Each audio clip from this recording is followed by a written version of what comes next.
Selamat datang pemirsa, Pasuruan Info hadir di pekan libur Anda bersama dengan pembawa acara yang akan memberikan berita-berita top 5 minggu ini. Dari penerapan pembatasan kegiatan masyarakat di Pasuruan hingga perpanjangan penutupan sementara jalur pendakian Arjuna Welirang. Inilah berita yang akan kami sajikan.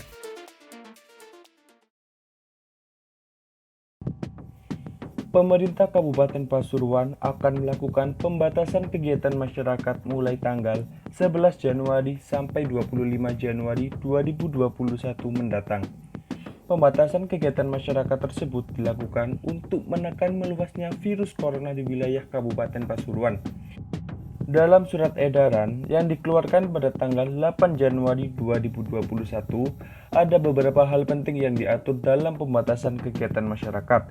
Di antaranya, membatasi tempat kerja atau perkantoran dengan menerapkan work from home sebesar 50% dan work from office sebesar 50%.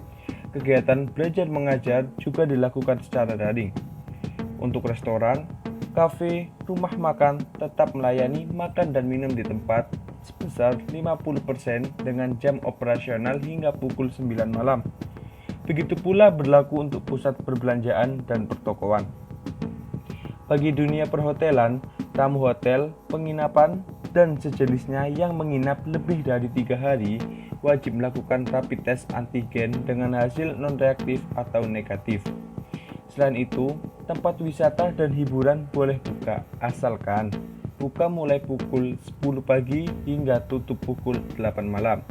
Sementara itu, kegiatan ibadah di tempat ibadah boleh dilaksanakan dengan pengaturan pembatasan kapasitas sebesar 50% dengan protokol kesehatan yang ketat.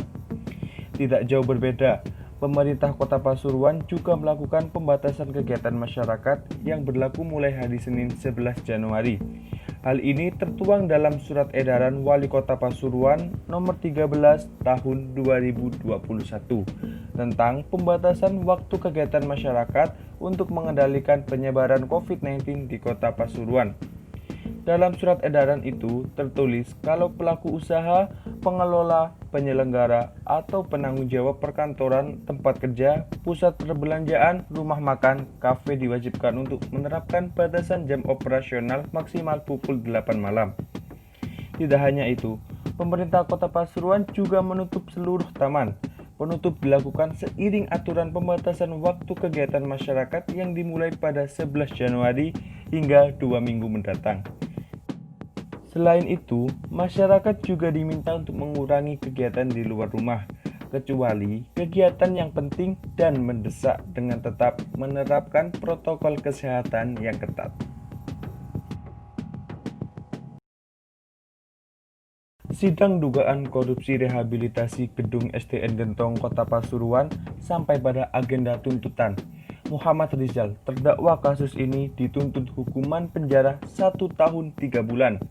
Senin 11 Januari, sidang pembacaan tuntutan digelar di Pengadilan Negeri Tipikor Surabaya secara virtual. Sementara terdakwa mengikuti jalannya sidang di Lapas 2B Pasuruan. Jaksa penuntut umum dari Kejaksaan Negeri Kota Pasuruan, Widodo Pamuji menguraikan sejumlah fakta yang terungkap dalam pemeriksaan di persidangan, mulai dari keterangan saksi-saksi, ahli, terdakwa, petunjuk, dan barang bukti. Widodo juga menyebutkan beberapa hal yang meringankan dan yang memberatkan terdakwa dalam perkara itu. Hal yang memberatkan bagi terdakwa menurutnya, terdakwa tidak membantu program pemerintah untuk memberantas tindak pidana korupsi di Indonesia. Sementara, hal yang meringankan yaitu selama berjalannya persidangan, terdakwa berperilaku sopan juga menyesali perbuatannya. Juga menyebutkan kalau terdakwa memiliki tanggungan keluarga setelah mengembalikan kerugian negara sebesar 65 juta. JPU pun menuntut terdakwa dengan pidana penjara selama 1 tahun 3 bulan dengan denda sebesar 50 juta rupiah subsidi 6 bulan kurungan. Di samping itu, terdakwa juga dituntut mengembalikan uang pengganti kerugian negara sebesar 20 juta rupiah. Sebab kerugian negara berdasarkan temuan BPKP senilai 85 juta rupiah. sedangkan terdakwa hanya mengembalikan senilai 65 juta. Apabila uang pengganti kerugian negara itu tidak dibayar, maka diganti dengan pidana penjara selama 8 bulan.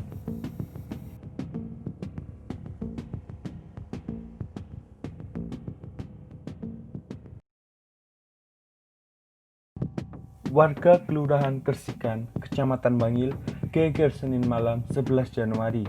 Itu setelah seorang warga setempat ditemukan meninggal dunia di kamar indekosnya. Korban meninggal itu diketahui bernama Muhammad Soleh, warga desa Galih, Kecamatan Paserpan. Lelaki 47 tahun tersebut ditemukan meninggal sekitar pukul 7 malam di indekosnya Perum Singgasana Blok D15, Kelurahan Kersikan, Kecamatan Bangil. Kanit Reskrim Polsek Bangil, Ibda Sugeng Irawan menyampaikan, kejadian itu bermula dari laporan yang diperoleh. M. Ilzam merasa curiga lantaran tak melihat korban keluar dari rumahnya, padahal biasanya korban berangkat becak setiap paginya. Ilzam kemudian mendatangi kamar indekos korban. Saat itu, kondisi lampu kamarnya tampak mati. Ia mengetuk pintu kamar korban tapi tidak ada jawaban. Saksi kemudian mengambil senter untuk melihat, namun tampak korban tidak bergerak. Pemilik indekos pun dipanggil Ilzam. Dari situ, pemilik indekos berkoordinasi dengan kelurahan dan melaporkan kejadian ini kepada pihak kepolisian. Usai mendapat laporan, petugas kemudian melakukan olah TKP di lokasi kejadian.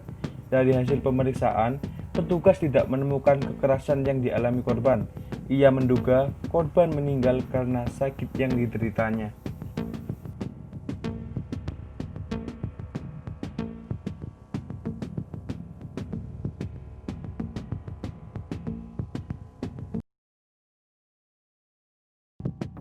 Vaksinasi COVID-19 di Kota Pasuruan akan dimulai pada bulan Februari 2021.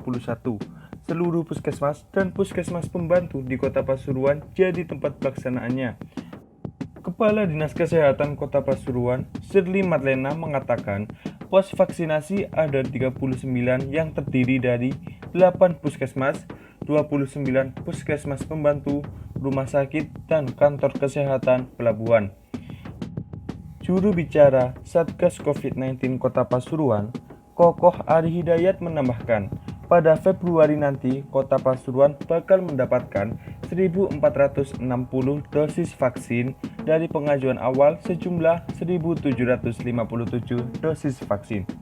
Pemkot Pasuruan menyiapkan gedung farmasi yang letaknya tak jauh dari kantor Dinas Kesehatan Kota Pasuruan untuk tempat penyimpanan vaksin COVID-19 sebelum kemudian disalurkan ke semua pos vaksinasi. Menurut Kokoh, sasaran vaksinasi pada Februari besok diantaranya adalah tenaga kesehatan, SDM kesehatan, dan ada 10 dosis untuk pejabat publik. Di Kabupaten Pasuruan sendiri, para pejabat mulai Bupati, Wakil Bupati, Sekretaris Daerah, dan anggota Forum Pimpinan Daerah seperti Kapolres Pasuruan, Dandim 0819 Pasuruan, Ketua Pengadilan Negeri Bangil, Kepala Kejaksaan Negeri Kabupaten Pasuruan, dan lainnya akan divaksin Februari mendatang juga. Selain para pejabat tersebut, suntik vaksin juga dilakukan kepada para tenaga kesehatan, terutama yang berada di garda terdepan seperti para dokter, perawat, bidan, hingga petugas laboratorium yang langsung terjun dalam penanganan pasien COVID-19, baik di RSUD Bangil, RSUD Grati, Rumah Sakit Prima Husada, hingga Puskesmas. Dalam menyuntikkan vaksin COVID-19 Sinovac, setiap calon penerima harus memenuhi persyaratan, yakni berusia 18-59 tahun, tidak pernah atau tidak terkonfirmasi positif COVID-19, serta tidak memiliki penyakit penyerta alias komorbid.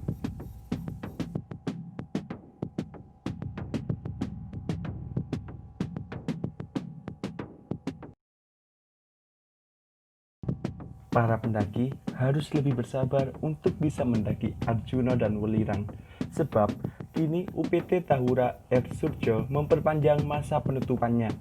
Bahkan, kapan akan kembali dibuka belum ditentukan. Rencananya sendiri, UPT Tahura akan membuka jalur pendakian ini pasca tahun baru, tetapi dengan berbagai pertimbangan, akhirnya urung dan penutupan sementara ini diperpanjang sampai batas waktu tidak tertentu ke depan. Terkait diperpanjangnya penutupan jalur pendakian ini dikarenakan faktor alam, curah hujan di puncak gunung dan sekitar lereng masih cukup tinggi. Juga sering terjadi badai sehingga tidak mungkin untuk membiarkan kegiatan pendakian. Penutupan sementara jalur pendakian ini berlaku di semua pos izin pendakian, di antaranya di Tretes, Prigen, dan Tambak Watu, Purwodadi, Kabupaten Pasuruan. Penutupan sementara tidak hanya berlaku di Kabupaten Pasuruan, juga berlaku di wilayah Kabupaten Malang dan Kota Batu.